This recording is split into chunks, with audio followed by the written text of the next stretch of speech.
Uy, mga ka-STS, sa videong ito, magbibigay kami ng 15 equipment na ginagamit sa broadcasting simula noon hanggang ngayong kasalukuyan. Sir, kaya po kayo sa vlog. Uy, hi! Uy!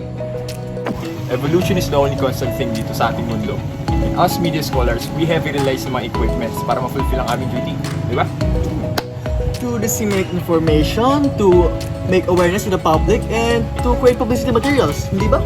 At ngayon, samahan niyo kami sa evolusyon ng broadcast equipments mula noon hanggang ngayon. The first practical typewriter was completed in September 1867. The man who was responsible for this invention was Christopher Latham Sholes of Milwaukee, Wisconsin. The first commercial model was manufactured in 1873 and was mounted on a sewing machine stand. And in modernization, this typewriter is the computer and the printer of the broadcasters. Wherefore, as broadcasters, it is the machine that creates the words and the story that we will present. Alexander Graham Bell patented the first microphone in 1876. His microphone consisted of a wire which conducted electrical direct current. Audio signals were generated and received by a moving armature transmitter and its receiver, and transmission was possible from both directions. Microphone is a device that translates sound vibration in the air into electronic signals and scribes them to a recording medium or over a loudspeaker. Microphone is very important technology in the field of broadcasting, where it gives power and clarity to the voice that creates change and to the voice that speaks the truth. Henrik Hertz detected and produces radio waves on May 5, 1880. Radio waves generated by a transmitter and then detected by a receiver. The radio receives these electromagnetic radio waves and converts them to mechanical vibration in the speaker to create the sound waves you can hear. And how is this related to broadcasting? You can tune a radio to a specific wavelength or frequency and listen to your favorite music. The radio receives these electromagnetic radio waves and converts them to mechanical vibration in the speaker to create the sound waves you can hear. March 17, 1895. The invention of a video camera. The invention of the video camera allowed for movement to be shown. This affected the history of news broadcasting because it allows for the motion of the anchors to be registered in their newscasts. However, this type of camera did not allow sound. The cinematograph made the motion pictures very popular. It can even be said that Lumiere's invention gave birth to the motion picture era. In 1895, Lumiere and his brother became the first to demonstrate photographic moving pictures projected into a screen for a paying audience of more than one person. The audience saw 10 50-second films, including the Lumiere brother first Sortie de Ustenes Lumiere à Lyon. In 1895, Guglielmo Marconi invented the radio. This allowed people to listen to the news. It also made listening to the news a lot more convenient for people. Italian inventor Marconi built the equipment and transmitted electrical signals through the air from one end of his house to the other. Radio is one of the ways to spread news. That is why it is very important to broadcasting, for the reason that radio is a potent medium for recognizing and appreciating humanity in all of its diversity. Radio has a special power to reach the largest audience, which allows it to influence how a society views diversity and serve as a platform for all perspectives to be heard. September 7, 1927. First television transmission. The first all-electronic television was created by Philo Farnsworth. This gave viewers a whole new way to watch the news. Before, you could only listen to it via the radio. Now, at this point, you could watch it as well. In 1927, at the age of 21, he produced the first electronic television transmission. He took a glass slide, smoked it with carbon and scratched a single line on it. This was placed in a carbon arc projector and shown onto the photocathode of the first camera tube. June 25, 1951. First color television broadcast. CBS introduced the first ever color television broadcast to the United States. Premiere is the first commercially sponsored television program to be broadcast in color.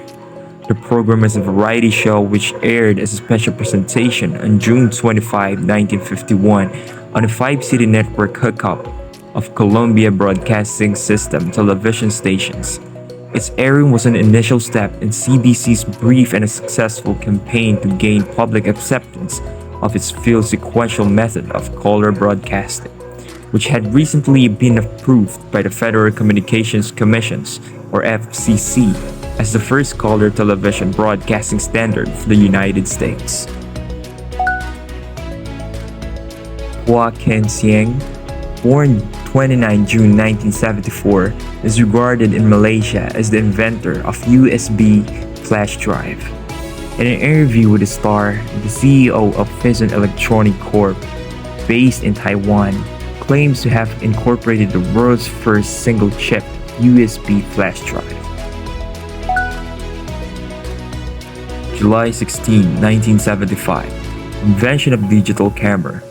Steve Sasson is an electrical engineer who invented the digital camera while working for Kodak, the Rochester, New York company, which had made its fortune by selling photographic film and paper for most of the 20th century, did not think that Sasson's digital camera had any place in photography. And that lack of foresight ironically put Kodak out of business.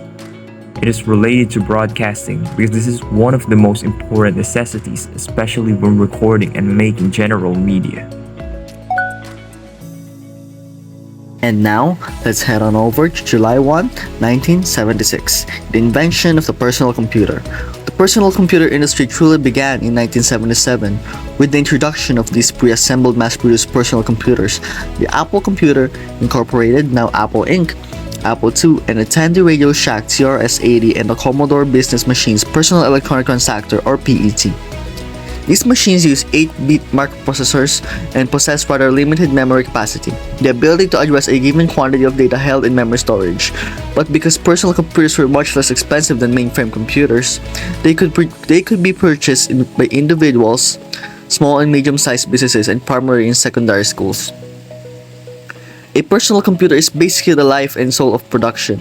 It is the main reason and why we can create magic and the bridge towards a modern world. September 10, 1981. The invention of laptop. Adam Osborne invented the laptop in 1981. Though Osborne 1 was recognized as the first laptop, the concept of a portable computer was given in 1968 by Alan Kay. Alan Kay invented and designed the concept of the portable computer while working for Xerox PARC. This concept then came to be known as Dynabook. Later, it became the basis for the generation of laptops, tablets, and e-books.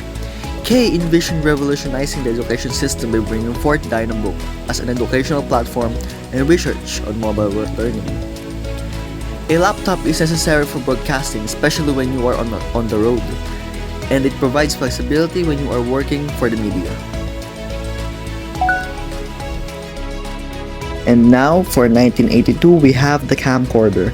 Jerome Lemelson invented more than 500 video recording devices in his lifetime, but his most famous is arguably the camcorder. He received his first patent in 1980, and just a couple of years later, it was a reality, one that changed filmmaking forever.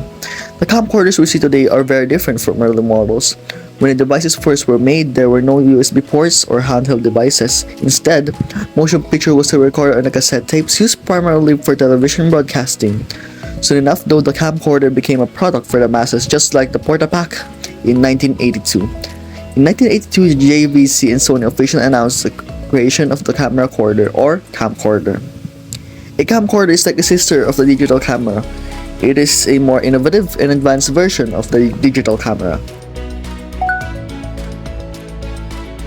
The importance of live streaming. One of the reasons why live streaming can help you reach more people is because platforms will favor live content. For example, if you go live on Facebook, the chance of your followers seeing it on their newsfeed is higher than if you share an image or a video on demand. On February 4, 2004, a Harvard sophomore named Mark Zuckerberg launches the Facebook, a social media website he had built in order to connect Harvard students with one another. By the next day, over 1,000 people had registered, and that was only the beginning. Now known simply as Facebook, the site quickly ballooned into one of the most significant social media companies in history. Today, Facebook is one of the most valuable companies in the world, with over 2 billion monthly active users. According to a study by the Pew Research Center, Facebook is an important driver to online news sites. Even established platforms like CNN, the Huffington Post, and the New York Times receive a significant amount of their traffic from Facebook links and referrals, with the Huffington Post topping that list at 8%. While these numbers are still far below the traffic generated by search engines like Google, they do represent a growing trend in the industry and demonstrate the capacity of social media contacts to determine the information users read. YouTube, website for sharing videos. It was registered on February 14, 2005 by Steve Chen, Chad Hurley, and Jod Karim, 3 former employees of the American e-commerce company PayPal. They had the idea that ordinary people would enjoy sharing their home videos. The company is headquartered in San Bruno, California. This one is the most beneficial invention related to mass media. Through YouTube, disseminating information and posting of other contents had become more accessible. It made the circulation of news much efficient.